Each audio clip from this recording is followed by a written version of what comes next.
আপনারা সকলেই জানেন যে বাংলার অন্যতম প্রধান সম্পদ কীর্তন গান।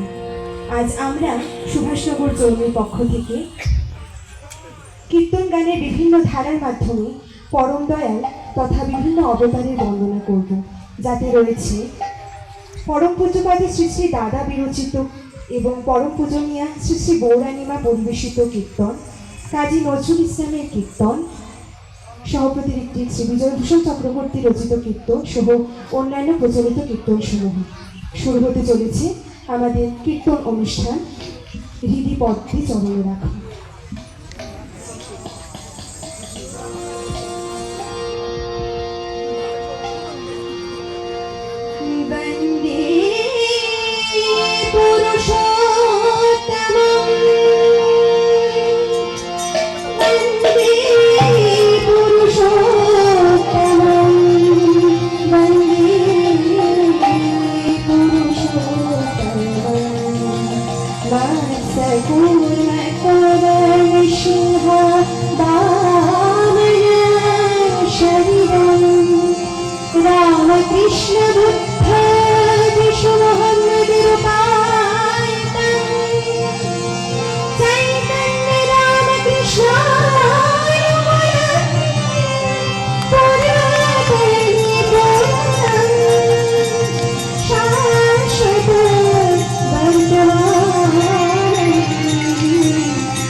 Oh